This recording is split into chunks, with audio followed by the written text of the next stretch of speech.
Well, good afternoon, everybody, and welcome to today's free AI webinar, Preparing Your Career for AI, brought to you by Pluralsight. Whether you realize it or not, we are currently entering the era of artificial intelligence. AI technologies are radically transforming our lives, our work, and our world. However, most of us have not yet learned how to leverage the power of this new technology. So today, with the help of a very special international guest, we will look at how you can prepare yourself for AI and use AI ethically and responsibly. Hello to each and every one of you. My name is Shobit Khanna, and I'll be your moderator today. Now, we still have some people joining us in the back rows, so while they do that, let me take you through a little bit of housekeeping.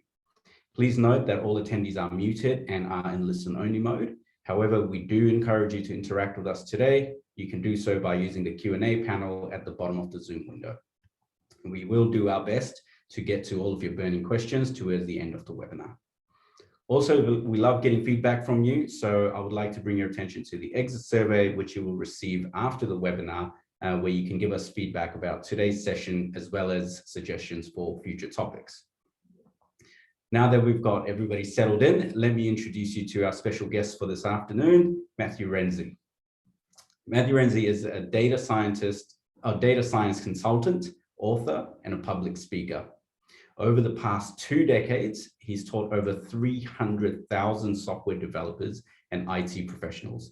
He's delivered over 100 keynotes, presentations, and workshops at conferences on every continent in the world, and that does include Antarctica. His clients range from Fortune 500 companies to small tech startups around the globe. So without further ado, I would like to hand it over to Matthew, who is joining us during his evening from the US. Welcome, Matthew. Thank you. All right, give me 1 second. So over the past few millennia, humanity has gone through several major technology revolutions.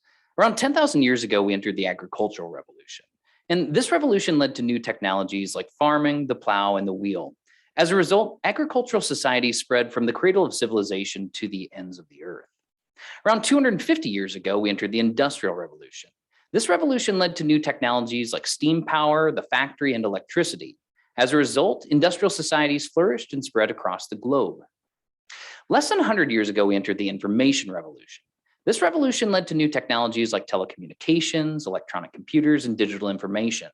As a result, high-tech societies flourished and spread across the globe and throughout cyberspace. With each of these revolutions, human society was radically transformed over a relatively short period of time. With each revolution, we saw a wellspring of new technologies that had never existed before. And with each revolution, there were those who prepared and thrived in this new world, and those who were unprepared and became redundant, unemployable, and obsolete. Today, we're entering the next major revolution in human history, the artificial intelligence revolution. Like the previous technology revolutions, we'll likely see a fundamental transformation of our economy and our society.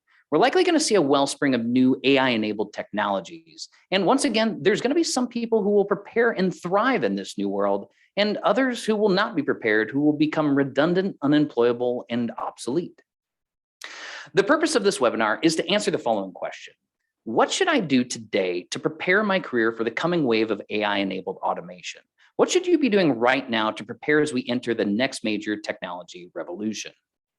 However, I don't want to provide you with a bunch of pie-in-the-sky wishful thinking. I want to provide you with advice that's specific, actionable, pragmatic, and timely. Advice that you'll be able to put to good use today to ensure your success throughout the AI revolution and beyond. So to answer this question, I'm going to offer you the following 5 recommendations. Educate yourself about AI, upgrade your career for AI, invest in an AI-first economy, use AI responsibly and ethically, and adapt to what comes next or become obsolete. And with each of these recommendations, we're going to go a bit wider in scope and kind of longer in our time scales as well. But first, before we get into the practical advice, I want to make sure that we're all on the same page about what artificial intelligence is and what it isn't. So, what is AI? Artificial intelligence is a field of computer science that attempts to create machines that act rationally in response to their environment. And AI is any machine that perceives its environment and chooses actions that maximize the expected likelihood of achieving a goal of some kind. Essentially, it's just a machine that takes data as input and produces the best output given what it currently knows. Some examples of AI include computers that can play chess, robots that can vacuum your floor, non-player characters in video games, and the navigation software on your smartphone. Essentially, any computer algorithm that replicates some aspect of human intelligence or natural intelligence is essentially a form of artificial intelligence. Now, when I say artificial intelligence, many of you will immediately think of sentient robots like R2-D2, Data from Star Trek, or HAL 9000. Now, this is what we refer to as artificial general intelligence, or general AI. General AI can solve a wide variety of general purpose problems. It's a type of futuristic AI that doesn't currently exist today. In fact, it will likely be several decades before we reach this level of highly flexible and adaptable AI. However, this is the direction that things are moving and the eventual goal of many AI research projects. On the other hand, when I say AI, many of you will think of modern AI like IBM's Watson, Amazon Alexa, or Google's self-driving car. This is what we call artificial narrow intelligence, or narrow AI. Narrow AI is focused on solving a very narrow set of specific problems. It's a type of AI that exists today. It's this type of AI that we're going to be talking about during this presentation as well. However, it's also the type of AI that's likely going to revolutionize our world in over just the next few decades. Now, it might surprise many of you that AI has been around for quite some time. In fact, the field of artificial intelligence dates all the way back to the 1950s. In the past, we had some machines that were capable of making rational decisions. However, they had to be explicitly programmed to make these decisions, and they could only operate successfully in very constrained environments. There was a lot of hype about what artificial intelligence would eventually be able to do. Many experts predicted that machines would soon replace all human labor, but it never happened. And then by the end of the 90s, machines couldn't even solve basic general purpose tasks that even a toddler could solve. The inflated hype about the potential of AI and then subsequent disillusionment when none of this ever happened led to what we now refer to as the AI winters. Multiple periods between the late 70s into the early 2000s where funding for AI had almost completely dried up. However, by the mid 2000s, the last AI winters ended and things are starting to warm up again. Today, in 2021, AI is booming because of recent advances in machine learning, deep learning, and reinforcement learning. And these advances are largely the result of 4 changes that have occurred over the past few decades. We now have tremendous amounts of data available. We now have significantly more compute power available. We have better algorithms for training AI models, and we have a much more disciplined approach to AI, a data science approach. If these trends continue, in the near future, AI is likely going to become even more lucrative as it begins to disrupt almost every industry imaginable. So to quickly recap, what is AI? AI is any machine that can act rationally in response to its environment. We're talking specifically about narrow AI, which can solve only a very limited set of narrow problems, or narrowly defined problems. And it's an industry that's been through various cycles of booms and busts, largely based on the ratio of hype versus real-world applications. All right, so now hopefully we're all on the same page about what AI is and what it isn't, so we can have a conversation about how to prepare for it in the near future. So step 1, educate yourself about AI. Why is education important during a technology revolution? Why can't we just continue going about our day-to-day lives as the world changes around us? Now, with each of the previous technology revolutions, there was a need to update human education in order to function in the new world. With the agricultural revolution, humans had to become proficient with agricultural technologies. As a result, we had to learn how to farm, domesticate animals, and use a plow. With the Industrial Revolution, humans had to become proficient with industrial technologies. As a result, we had to learn how to operate steam engines, run machinery, and use electricity. And with the Information Revolution, humans had to become proficient with information technologies. As a result, we had to learn how to use telephones, work with computers, and program software. With the AI revolution, humanity will once again need to update our basic skill set in order to become AI literate. And we're going to need to learn how to train AI models, develop AI applications, and use AI tools. You see, whether you realize it or not, our world is going through a major transition as we speak. I mean, we're entering the era of artificial intelligence and machine learning, a future where machines will be doing many of the jobs that humans are currently doing today. As a result, the software industry is preparing to go through a major workforce transition as well. In the past, we'd have to explicitly program a computer step by step to solve a problem. This involved a lot of if-then statements, for loops, and logical operations. Today, however, machines can teach themselves how to solve these problems on their own. We just need to provide the data.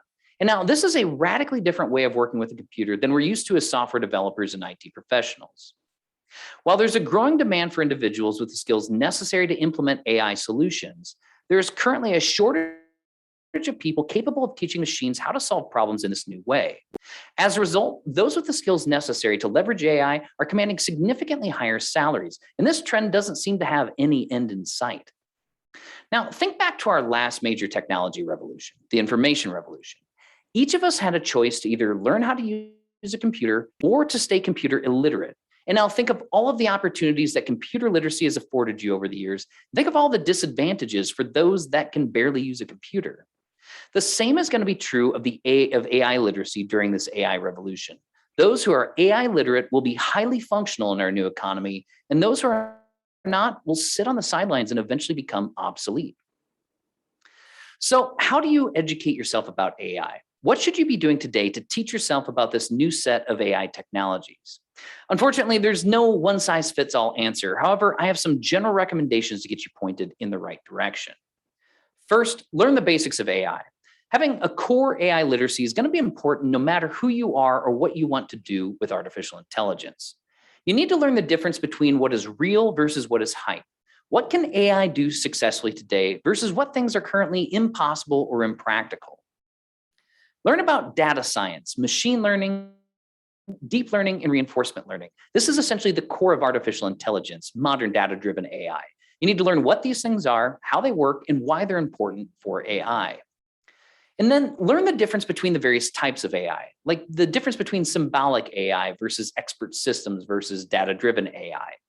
Everyone in the general public will need to have at least a basic level of AI literacy in order to function in an AI-driven society.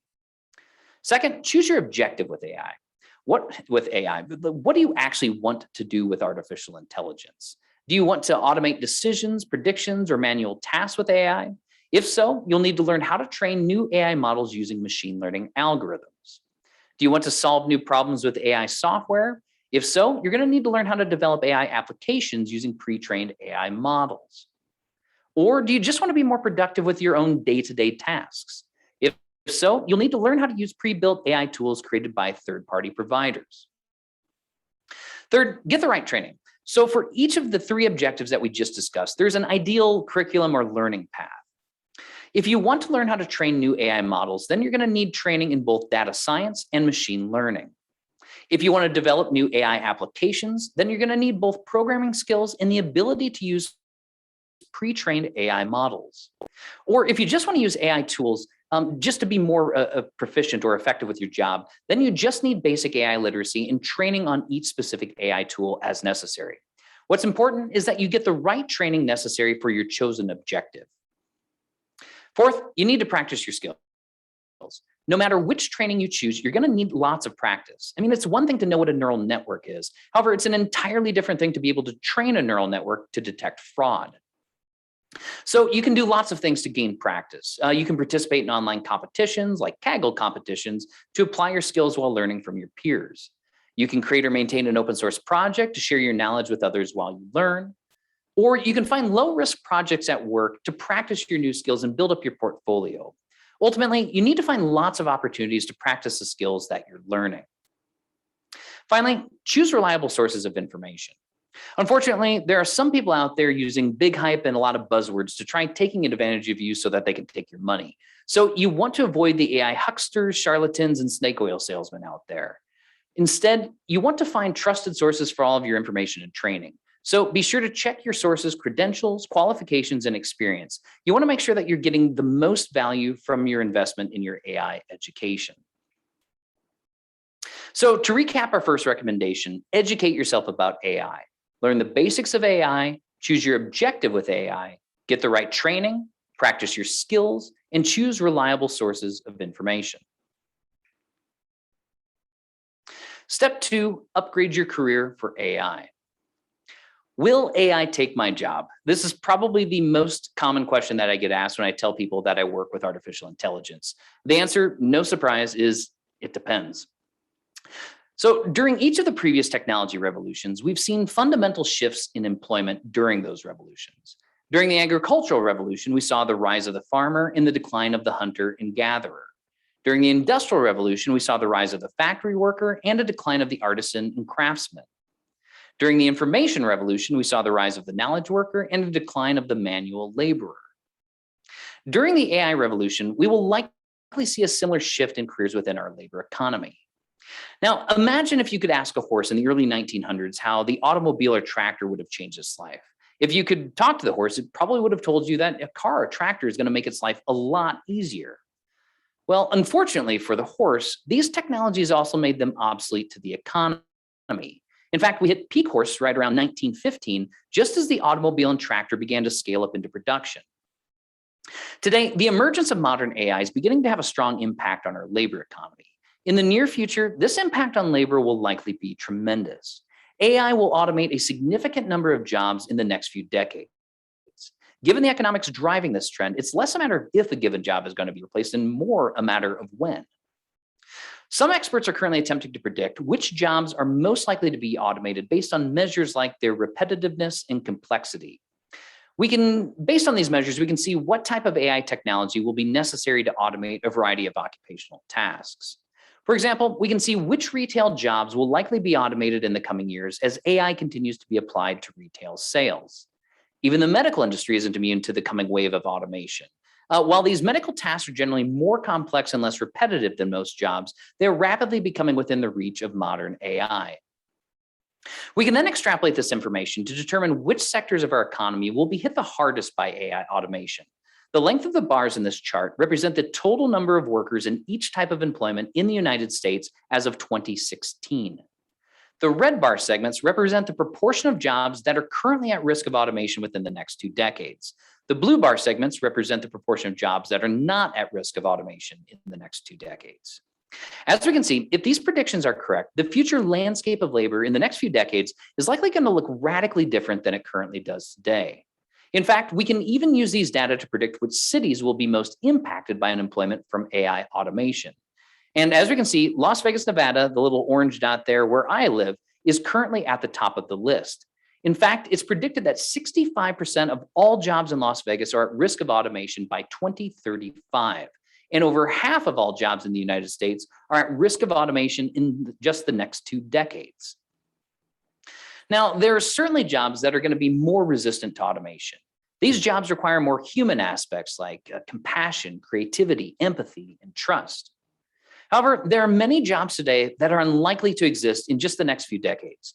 This will create a tremendous disruption to our labor economy with unemployment, retraining, and early retirement.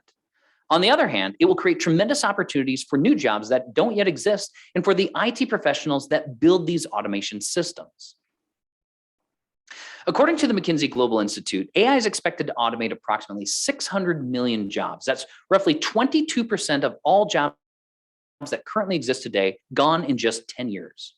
Fortunately, they're also predicting 700 million new jobs will be created by 2030, many of which will be jobs that require AI tech skills. Ultimately, this is going to be a tremendous disruption to our labor economy in less than a decade. The big question right now is whether AI will create more new jobs than it eliminates. Historically, technology revolutions have created more new job opportunities than they've destroyed. However, there's pretty compelling evidence to suggest that the AI revolution might be different than the previous technology revolutions we've seen. We're beginning to transition from an economy where most of the work of value is done by humans to one where most of the work of value will be done by machines. As a result, it's important that you ask yourself, which side of this new economy will your job be on? The side that's leading our new economy or the side that's being eliminated? So how do you upgrade your career for AI? What should you be doing today to prepare your career for AI-enabled automation? First, determine if your job is at risk of automation. Is your job simple, repetitive, dangerous, error-prone, or expensive? If so, it's at a higher risk of being automated. Or is your job complex, creative, strategic, compassionate, or uniquely human? If so, it's at a lower risk of being automated. However, it's important to note that most jobs will not be completely automated. Rather, they will be partially automated as many of the day-to-day tasks within each job become automatable via AI. As a result, you may end up spending most of your day essentially either managing software or babysitting robots. You will essentially be overseeing the robots doing the work on your behalf. or not just robots, but software as well too. Second, decide if your company is at risk of being obsolete within our AI first economy. Are you still using traditional business tools while your competitors are automating with AI? Are you still relying on guesswork while others are using data and data science to improve their decision making? Or are you in an industry that's currently being disrupted by a new AI-enabled business model? If so, you need to begin helping your company embrace AI now and get them moving in the right direction. Because unfortunately, just like the previous technology revolutions, it is quite likely that many employers that are resistant to change are not going to survive the AI revolution.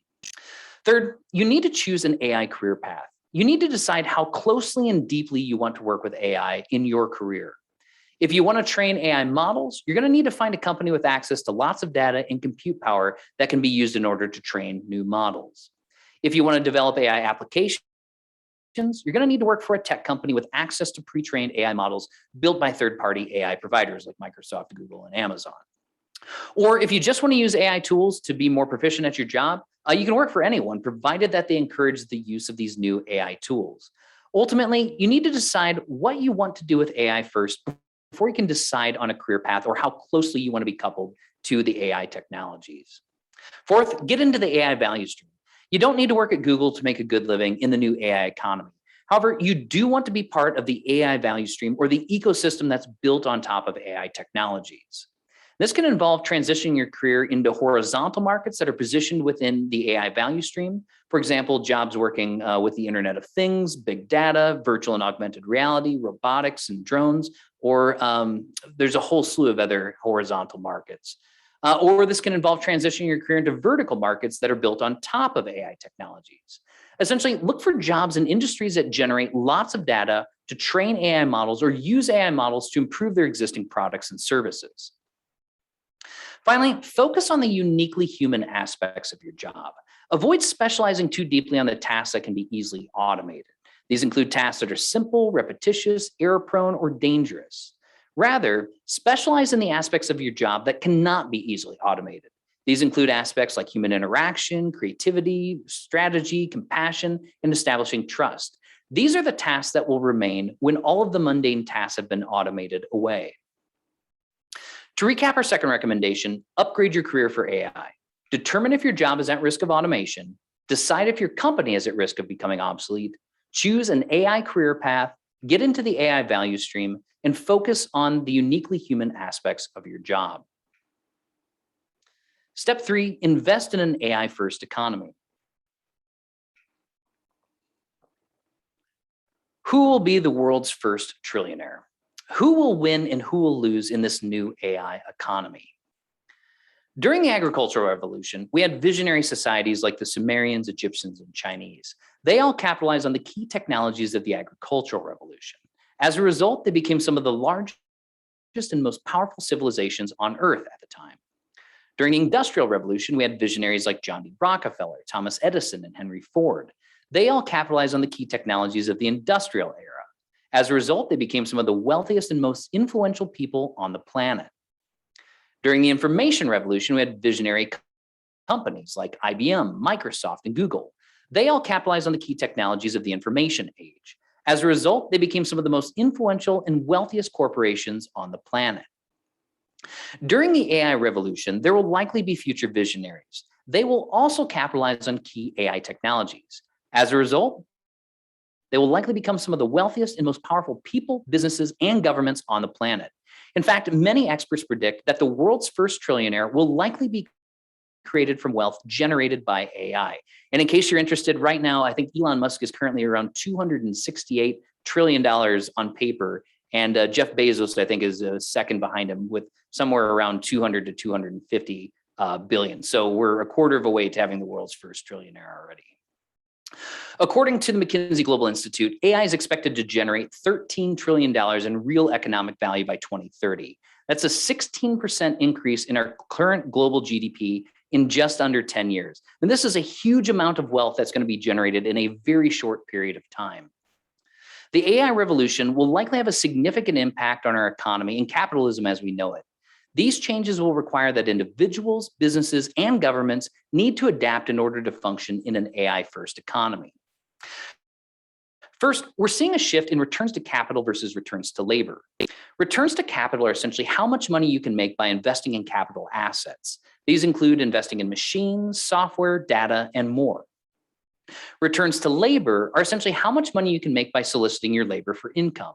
This includes physical labor, knowledge work, and highly specialized labor. Over the past few decades, we've seen a continuous upward trend in returns to capital. As a result, the value that you can get from investing in capital assets continues to increase.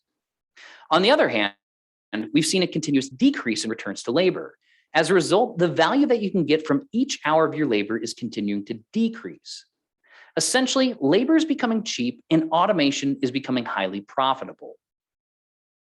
This phenomenon is referred to as the Great Decoupling. Essentially, productivity in the United States continues to rise year after year right until the mid-70s. However, somewhere in the 70s, labor compensation broke away from this productivity gain trend. And this diverging trend will likely continue well into the future and become even further amplified with increasing AI automation. Second, data will likely become one of the most valuable resources in our information economy, if it isn't already. Those who have the most data and the ability to enable AI with data will wield tremendous power in our information economy. In fact, there are data sets that currently exist today that are valued at over $1 billion, literally just ones and zeros sitting on a hard drive in the cloud somewhere, worth over $1 billion. Third, the AI revolution will likely lead to a significantly more nonlinear economy. Those with smart machines will have even more power, and those without will unfortunately have even less power. As a result, it will likely become progressively harder for individuals and small businesses to compete with large established tech companies, unless we do something to change the dynamics of this relationship and redistribute the wealth and power within our society. So how should you invest in an AI-first economy? What should you be doing today to capitalize on this AI automation? First, before you make any investments, be sure to invest in yourself. The best way to leverage your time, money, and resources is to invest in your education and your career first. And now we spent the first two parts of this presentation covering this, so we won't go into it any further. However, it is important enough that it needs to be stated again. The best investment you can make right now is an investment in yourself. Second, invest in AI solutions to solve real-world problems. No matter who you are, there are AI solutions available today or soon will be that can solve a wide variety of problems that you face on a daily basis. If you're a manager or a business owner, you can use AI to improve business operations. Invest in AI to make better decisions, build smarter products, or automate manual labor. If you're an employee or a contractor, you can use AI to increase your own personal productivity. Invest in off-the-shelf productivity enhancing tools that will automate the parts of your job that are monotonous, repetitious, or inefficient, or even error-prone. And outside of work, you can use AI solutions to make your lives more enjoyable. There are many AI products and services available today that can simplify your life and eliminate chores that you don't enjoy doing. However, you need to let economics drive these AI solutions. The benefits you receive from an AI solution must be greater than the cost to automate and maintain that solution. Otherwise, it's not a worthwhile investment from an economic perspective. Third, don't depend solely on your labor for income. Your labor is going to become progressively less valuable as we automate more jobs. This includes manual labor, knowledge work, and even some highly specialized labor. Instead, you need to begin putting your money into wealth-generating assets. This means investing in companies, selling your own products, or providing automated services. Your labor can only make you money while you're working. However, assets allow you to make money 24 hours a day, even while you're sleeping. And this is why I always encourage everyone to max out whatever 401k we have in the United States. I'm not sure what you have in your specific countries, but any employee-sponsored investment programs, you want to try maxing that out every year possible. Third, invest in the economy as a whole. The AI revolution, like the previous technology revolutions, is ultimately going to lift the entire economy. So you don't need to try to outsmart the market. You just need to invest in the economy as a whole.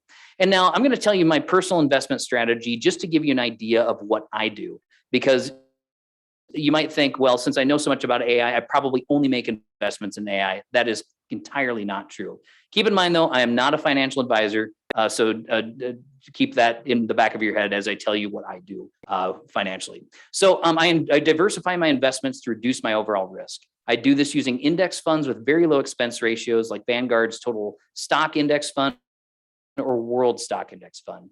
Index funds essentially spread your investments across the entire stock market to minimize your overall risk. Essentially, the entire global economy would have to fail miserably for me to lose all of my money. And if that happens, we've got a lot bigger problems to worry about. I buy low and I hold all of my investments. I don't day trade, speculate, short sell, or try timing the market. Instead, I just invest regularly in these index funds. I put extra money in when the market's low, and I keep all of my investments long-term, and then I rebalance once a year. And finally, I have a safety net during economic downturns. I have just enough in the bond market or semi-liquid assets to cover me during a recession. And I progressively grow the size of the safety net as I get closer to retirement. Essentially, I'm just following a ridiculously simple yet highly effective investment strategy endorsed by many of the world's top experts. You don't have to do anything super strategic, and you don't have to know about all the different AI companies in order to essentially come out ahead with all of this. Fifth, invest early for compound growth. Exponential curves like the growth of GDP per capita in the United States, which is our measure of economic output per person, start out slow and then explode quite rapidly. The sooner you invest in this AI economy, the better off you're going to be exponentially. The next Googles, Amazons, and Microsofts, they're all out there now, or they soon will be. And you don't need to find them yourself if you're investing in the economy as a whole. So you just need to invest now so that your investments are going to reap the reward of this exponential growth over time. To recap our third recommendation, invest in an AI-first economy. Invest in yourself first, invest in AI solutions to real-world problems. Don't depend solely on your labor for income. Invest in the economy as a whole, and invest early for compound growth. Step 4, use AI responsibly and ethically. With great power comes great responsibility. During the previous technology revolutions, humans gained access to new superpowers. In many cases, these new superpowers were abused, often to the detriment of many less fortunate individuals. Agricultural societies gained the ability to raise large armies. They often misuse this new power to acquire new land, enslave human labor, and subjugate entire civilizations. Industrial societies gained the ability to mechanize warfare. They misuse this superpower to control resources, maintain colonies, and expand their political influence. Information societies gain the ability to wage cyber warfare. And we've definitely misused this new superpower with mass surveillance, industrial sabotage, and political propaganda. With the AI revolution, this will likely be more of the same. We're going to discover some amazing new superpowers in the next few years. However, there are going to be some people who will try to use these new superpowers for their own self-interest and personal agendas. With technology revolutions, we're like children getting our hands on a sharp object for the first time. We typically don't learn our lessons until we've cut ourselves once or twice. The difference with AI is that we might not get a second chance to learn from our mistakes. With great power comes great responsibility. And with AI, we have the greatest responsibility that humankind has ever known. The emergence of modern AI has led to some rather interesting ethical issues in just the last few years. For example, we now have facial recognition systems throughout our cities that may be violating our right to privacy.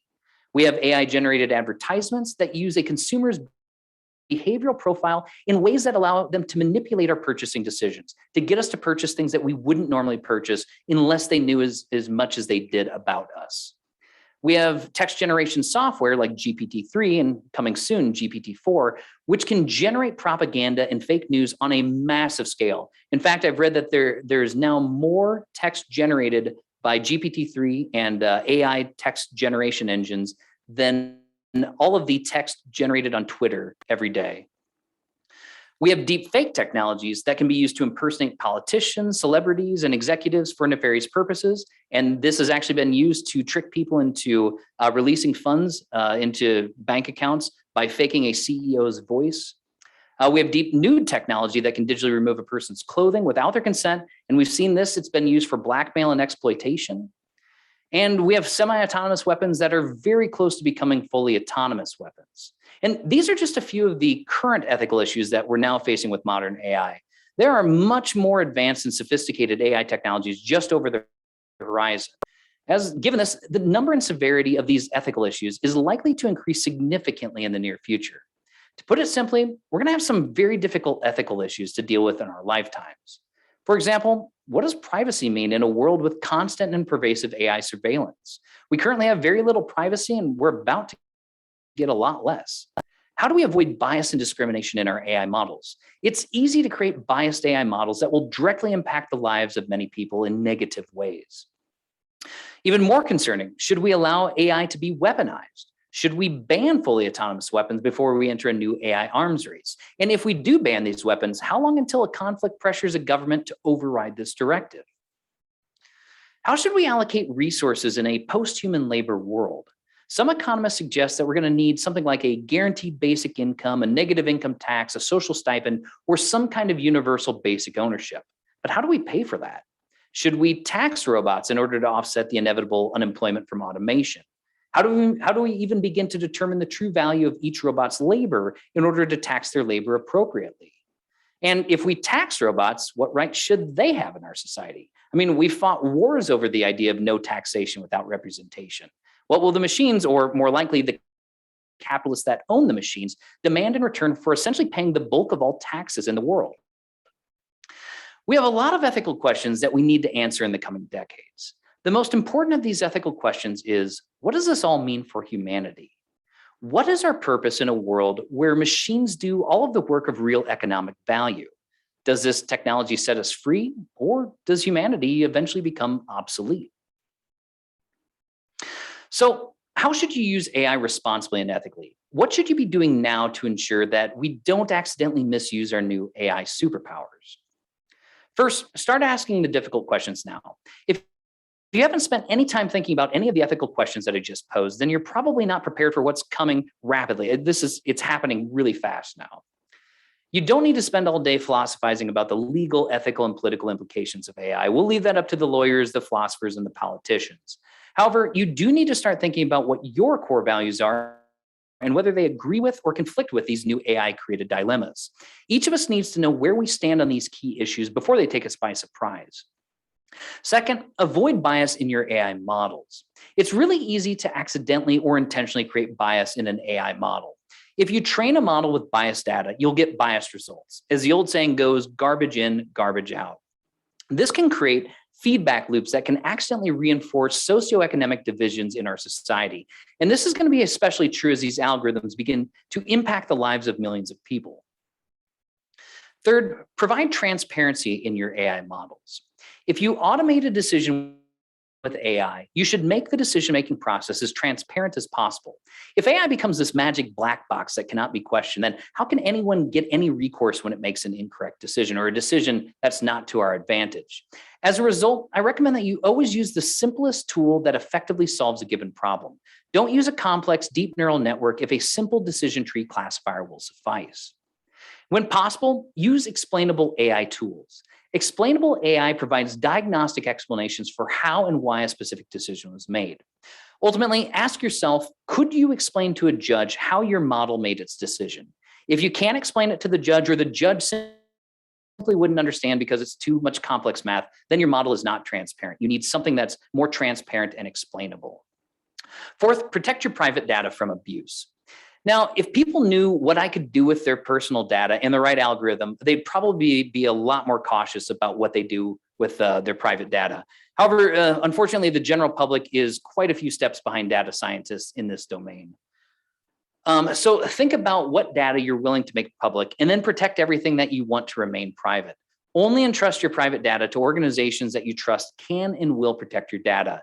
And if you are entrusted to with the private data of others, be certain that you can and will protect their data for them as well. Finally, demand more from our leaders. We have some really serious AI-related legal, ethical, and social issues that we're going to have to address in the very near future. Unfortunately, most of our politicians have little understanding about AI and thus are unable to make effective public policy decisions. So you need to choose representatives that understand AI and how it can be either a benefit or a detriment to our future society. In addition, we need to choose the best corporations to lead our society in the right direction. You vote for these corporations every time you spend your money on their products and services. So vote for them with your dollars and then hold them accountable if and when they fail us. To recap our fourth recommendation, use AI responsibly and ethically. Start asking the difficult questions now, avoid bias in your AI models, provide transparency in your AI decisions, protect your private data from abuse, and demand more from our leaders. And this leads us to our final recommendation: adapt to what comes next or become obsolete. In this final recommendation, we're going to look at the very big picture. Our timescale is going to extend out, from the end of our careers. We're going to look to the end of our lives and beyond. And we're also going to get quite a bit more philosophical with this last chapter as well. So what becomes obsolete versus what becomes the norm? Why do some aspects of society disappear into obscurity while others become so common that we just take them for granted? During the previous technology revolution, some things became obsolete while other things became the norm. During the agricultural revolution, hunter-gatherers and nomadic tribes became obsolete while farmers in cities became the norm.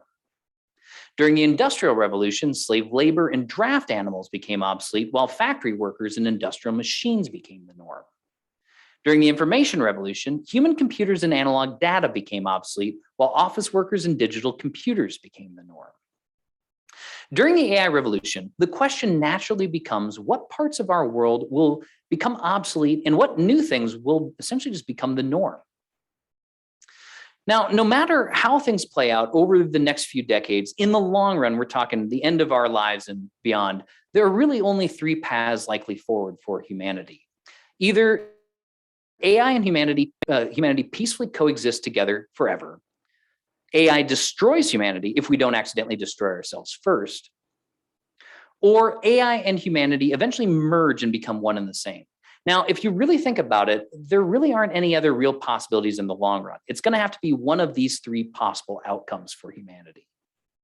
Now, given humanity's track record in similar situations, it seems pretty unlikely that humans will be able to peacefully coexist with AI forever.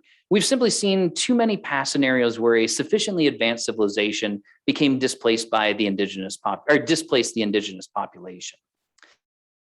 It's actually much more likely that we'll either destroy ourselves first or AI will eventually displace humanity. And now this might be good for AI, but it's definitely going to be bad news for us humans. So given these three options, the most realistic and hopeful path forward for humanity is that we eventually merge with our technology. Essentially, we merge with our technology to the extent that human intelligence and artificial intelligence essentially become indistinguishable from one another. There is no us versus them, essentially. Now, this idea may seem pretty far-fetched now, but these cell phones are already an extension of our brains. And the younger generation is ready and willing to have them connected directly to their minds if or when the technology becomes available. In many ways, we're already augmenting our human bodies and minds with man-made technologies on a daily basis. For example, wearable devices, artificial limbs, pacemakers, contact lenses, cochlear implants, and more. In the next decade and beyond, it's likely that we're going to be even more deeply and continuously connected with our technology. For example, coming soon are lightweight augmented reality glasses, implantable IoT devices, low-cost gene editing, and eventually brain-computer interfaces. Now, this may sound strange, but we are likely one of the last generations of Homo sapiens to inhabit the Earth. Whatever comes next will likely be very different than what we've known for the past 200,000 years. To put it simply, whoever we become in the future will be more different than us compared with Neanderthals. Like that gap is going to be significantly wider in the future. So given all this, how do we adapt to whatever comes next to avoid becoming obsolete? What should we be doing today to prepare for whatever comes next? First, embrace change. The Greek philosopher Heraclitus famously said, change is the only constant in life. And technically, he actually said panta re, which translates to everything flows, but I think you get the point. If you fight change, you're going to continuously struggle your entire life. Not only will you struggle, but you will inevitably lose this battle pretty much every time. Change always wins. If you embrace change, you can adapt to whatever comes next. Adaptability is highly valuable from an evolution perspective, and this is why it's a key pillar of the Agile Manifesto in many philosophical and religious worldviews. Second, be skeptical, but not too skeptical. In the post-truth era, it's really easy to be duped into believing incorrect information. It's really hard to know what's real and what's fake with all the misinformation spread by news and social media. Skepticism is the natural antidote to this epistemological disease of modern society. In addition, you need to be skeptical of your own beliefs as well. Always question and continuously update your beliefs based on new evidence as it becomes available. Third, keep an open mind. One of the worst things that we can do today is to get ourselves stuck in our own dogmatic worldviews. The information bubbles that we create in our society produce echo chambers that reinforce our own confirmation bias. It's it's important that we're constantly confronted with alternative perspectives that challenge our own beliefs. Also, you need to keep an open mind when new information disagrees with your current beliefs. It's quite likely that a good portion of our belief system may become obsolete yet within our lifetimes. And if you don't understand what I mean, just ask your grandparents how much the world has changed since they were children and how their beliefs about the world have changed since they were children. Fourth, pick your battles wisely. There are some things that you need to stick to your guns on and other things that you should be a bit more flexible about. So figure out what your core beliefs are and fight for those beliefs when necessary. However, be flexible and open-minded about everything else. Ultimately, when picking your battles, just make sure that you don't accidentally end up on the wrong side of history. Finally, be mindful. Our brains evolved to survive in a very different environment than our modern technology-driven society.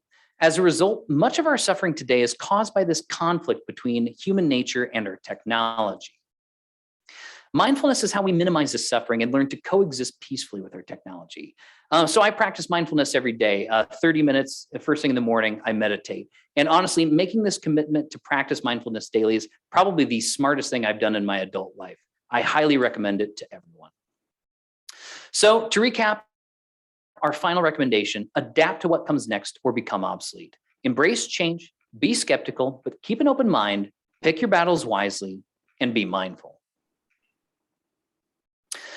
All right, so let's wrap things up and learn where to go next for more information so that you can take your next step on your AI journey. So first, if you enjoyed this webinar, I have a version of it available as a free online course. It covers everything that we've covered today, plus provides a whole bunch of additional learning resources, a quick reference guide, practice quiz and exercises, and an action plan to help you figure out how you're going to prepare your career for AI specifically for you. Second, I have several other online courses that cover the basics of artificial intelligence, data science, and machine learning available on Pluralsight. In fact, Pluralsight has learning paths for all of these different things that we've talked about so far. I'm assuming everyone probably has a Pluralsight subscription already, but if you don't and you need to get a Pluralsight trial card, just either email me or Showbit and we'll get you connected with a 30-day access token. Third, be sure to check out my website. I've got tons of free articles, videos, courses, and more on this topic and more. And fourth, I recommend that you engage with me and the AI learning community. So please be sure to either rate this presentation if there's a way to rate it, or provide Showbit with feedback, ask questions during the Q&A, send me comments via social media, and please provide me with your feedback to help me improve. I use your feedback to improve each and every one of my presentations and webinars that I give. Fifth, to recap my 5 recommendations to prepare your career for AI, educate yourself about AI, upgrade your career for AI, invest in an AI-first economy, use AI responsibly and ethically, and adapt to what comes next or become obsolete. Finally, how does our story end? Well, technology is inherently amoral. It is neither intrinsically good nor evil. The same technology can be used to take mankind to the moon, or it can be used to propel warheads into cities. As a result, it's going to be up to us as a society to choose whether we want to use AI to make the world a better place for everyone, or to use it for our own power, profit, and control. The choice is ours to make. What will you choose? Thank you. Thank you very much for that, Matthew. That was extremely insightful and a little bit scary, but like you said, we need to embrace it or be gone. So thank you very much. Now, while we're waiting for some questions to come through, quick reminder, like Matthew said, you get the opportunity to give us some feedback on today's session and your suggestions for future topics in the exit survey that you will receive separately in your inbox later on. Also, if you are looking to upskill or cross-skill your current team or yourself around AI and building AI apps, feel free to reach out to myself directly. My email's in the chat, or also visit pluralsight.com to gather a little bit more information and to get in touch with us. Now, Matthew, I've got a question for you here. What do machines do better than people currently? Well, there's actually a whole variety of tasks that machines are currently better at humans. Just to give a couple of examples, like in the domain of medicine. So they're better at diagnosing microfractures in X-rays. They're better at diagnosing brain tumors in multispectral imaging. So essentially doing like a CT scan or an MRI. It can look at the data in 3 dimensions and all the different different densities at the same time, something a human doctor just can't do. So it can detect tumors in ways that human doctors can't. And they're working on DNA personalized treatments now for cancer as well too. And I think that's going to be pretty groundbreaking. The idea is that you essentially have a massive database of all of these different types of individuals' DNA, and the DNA of the specific tumor that the person has or the cancer that they have.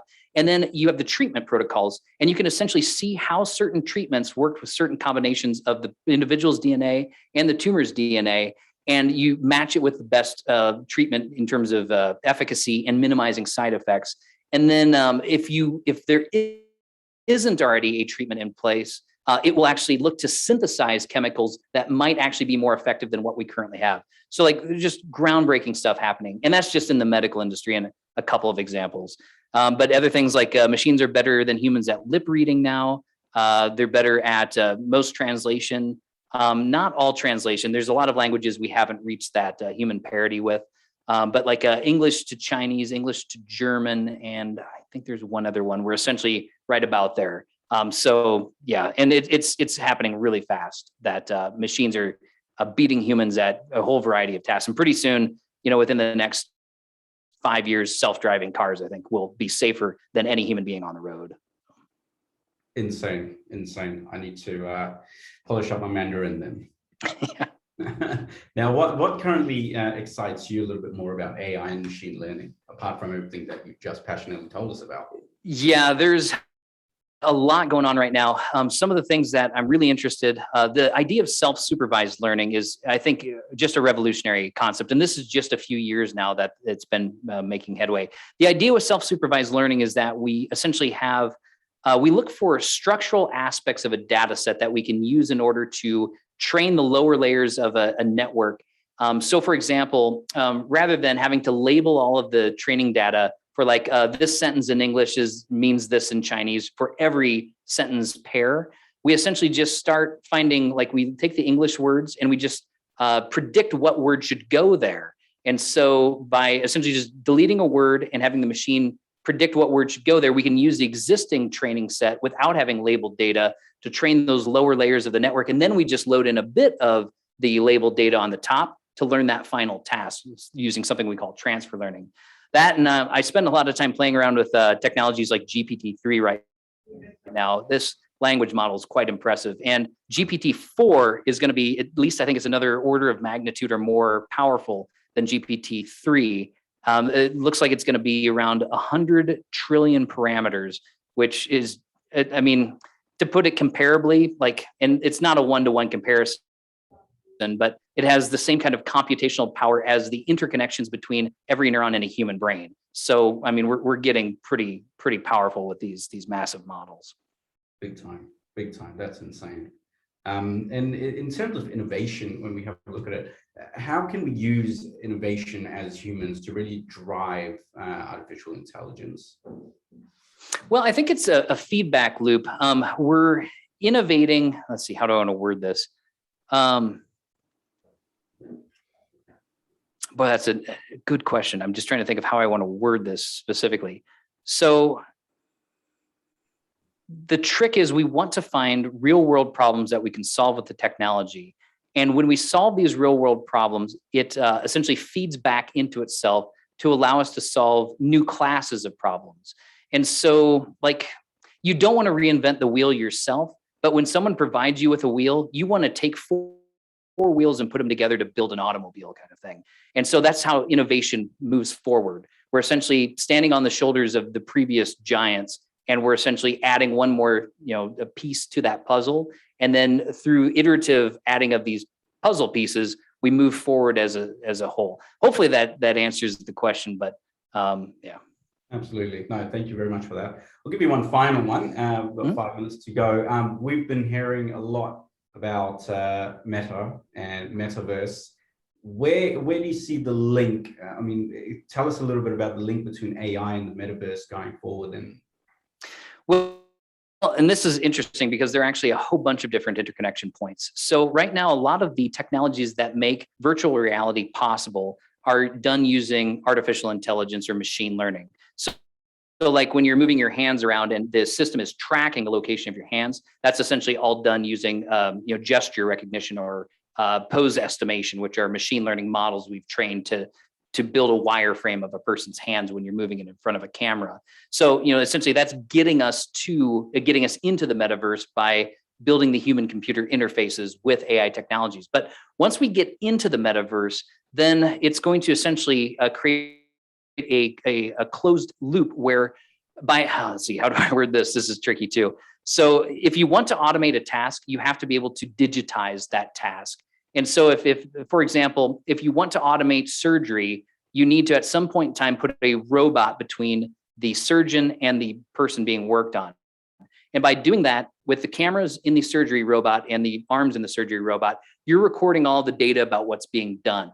So now, like for surgery, that would be how you would automate that process. But once you have human beings inside of the metaverse, essentially everything we're doing in the metaverse becomes training data for something else. It's everything you're doing now is a data set in order to train a model to automate that.